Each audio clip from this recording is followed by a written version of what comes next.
So Nick, first and foremost, congratulations on the film. It was an awesome experience seeing that with a packed crowd at Melbourne's iconic Capitol Theatre.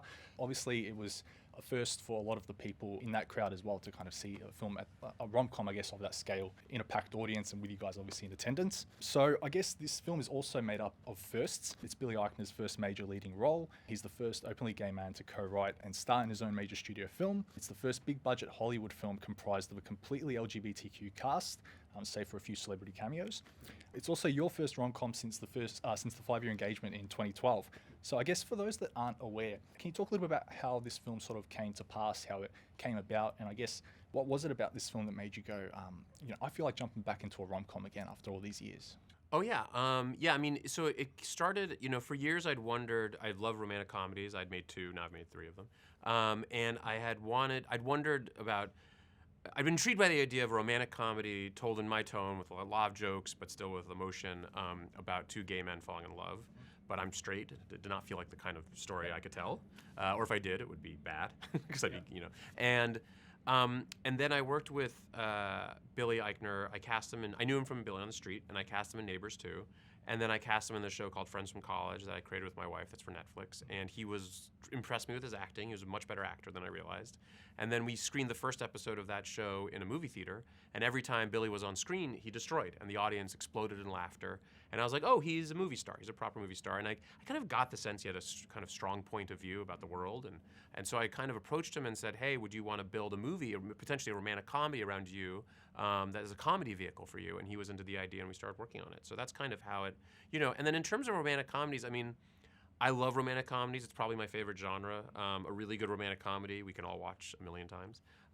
And the last time I made, most of the movies I make have some kind of romance or love in them.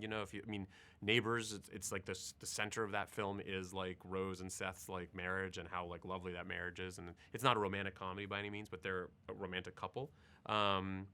And so it's just something that I'm always interested in. And so it's something I come back to again and again. Yeah, for sure. And look, what I love about Bros, like your other rom-coms, is that it finds humor in those awkward, relatable exchanges that many people have in their romantic lives. So like in Bros, you take something that has become so intrinsic to modern dating, like dating apps, and it sort of becomes a superficial hurdle almost for Bobby to overcome and sort of see realness in people and in himself. Can you, I guess, talk a bit to that aspect of the film and sort of finding humor in the everyday or in the relatable? Yeah, I mean, that to me, the biggest laughs are always when you're really honest. And you get laughs with jokes and stuff, but usually it's breaking tension or being super honest. I'm actually really bad at just writing straight jokes, weirdly. It's just not like what I do. Behavior is always much funnier to me than just straight jokes. And so like when there's nothing funnier than when someone is like, I'm totally happy, but their eyes are very sad. Like that's the key to like Jason Segel and a little bit to Billy in this, when Billy says like, who's happy all the time? And he like looks miserable and his friend is like, I mean, a lot of people are happy. You're just not happy, And so I think like that's the, and then watching 2 people throw, this happened from the first moment Luke walked into audition, like seeing the 2 of them like trying to be vulnerable and then failing and putting up roadblocks and being jerks to each other just because they don't want to seem like weak or not masculine enough was very funny. And that's the key to romantic comedy is like when 2 people are trying to figure each other out, the fun of 2 people trying to figure each other out. And so I think that to me is what's so funny and delightful. And it's true of the best romantic comedies. If you think about When Harry Met Sally, like that is all about Billy Crystal and Meg Ryan and them pushing each other and questioning each other and fighting with each other and all of that. And it's electric. It's fun to watch, For sure, yeah. And I'm an avid poster collector, so I have to ask you about this poster because it is quite striking for all the right reasons. Yeah. I guess, was that, how many design ideas did you guys go through for posters? And was this, I guess, the first one that you guys came across, or how did you kind of come to make the decision for this one? Yeah, the posters are always hard. This poster was they first came back with like I think the poster that was the international poster, which is the Luke on Billy's shoulder, which I love and is very romantic. But we were like, the tone of the film is like, it's a hard comedy, it's very, very funny, and we just didn't want it to feel soft. And then they came back with the butt grab poster, and I was like, might be the best movie poster I've had on any of my movies, because it's so just like arresting and it's unapologetic and it also captures how funny it is, So definitely, yeah. And you've obviously co-written a majority of your scripts alongside some of the ones ones you've written on your own. Do you prefer the collaborative aspect of writing scripts? I mean, I know there are directors out there that are a bit more protective of their screenplays, but I guess is it a matter of the genres you're working with sort of lending themselves more to the collaborative process? Or I guess what's so appealing to you about working with others and writing these sort of scripts? Yeah, I love collaborating. I don't actually like writing by myself, and even when I do write by myself,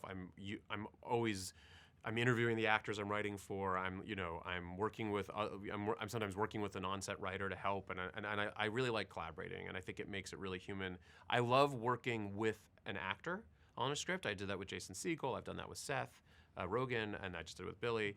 And the thing that I say is that with as primarily a writer, I come at it from a story perspective and from thematic perspectives, and the actor comes at it with, would a human do that? And I think like that combination of things makes for a really electric and honest experience in the movie, And so I'll be like, well, the plot this has to happen in the plot, and that has to happen in the plot. And then Billy would say, but no human would do that. And I'm like, oh yeah, you're right. And so it's sort of that kind of give and take is, and really hashing it out. And I think, actors understandably come at stuff from like how would the person move through the scene? What props would they use? What would their emotion be in that moment? And as a writer, I'm coming at it, well, we have to get to the second act. The end of the second act, we have to do this and that. And so I think that it's a great way to work. Definitely. And look, I know you guys said last night that Billy's song in the film wasn't initially in the script. So one of my favorite scenes, because it had me thinking, one of my favorite scenes across your body of work is the wedding scene with Chris Pratt and Alison Brie's characters in the 5-Year Engagement. Oh my God, Chris sings that Spanish song, which I won't sing for all intents and purposes here, but Cuckoo.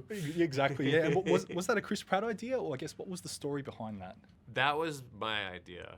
I think that was my idea. I love that song. That song was I think it was in a Almodovar movie, I think. And it was just a beautiful song. And then I was like, they have to have this couple. That is one of my favorite things I've ever shot because it's so beautiful. And I was like, this couple that seems like two idiots need to have the most beautiful, perfect wedding of all time. And I was like, oh, it would be really funny if Pratt sang this beautiful Spanish song. And then Chris was just like totally into the idea. I thought it was hilarious. And Allison's like crying, and she's like very emotional, and so it was just one of those things that was like the perfect story point. For sure. Yeah. And I guess to wrap us up, obviously I'm a big fan of Forgetting Sarah Marshall. It's my favorite rom-com of all time. And I'm not just saying that, but next year is the 15-year anniversary since that film. Oh, wow. Given we've seen so many reunions over the years, like Fast Times at Ridgemont High, a lot of them over Zoom as well, has there been any talk of a reunion for that film, be it a table read or potentially a remaster of it, because it has been some time since that film? I know. I should start talking to Jason about it. We really should do something, because it is like, and it was such a fun experience. It was like, I was terrified because it was my first movie, but I also was like, we were in Hawaii for 2 months, just like hanging out. There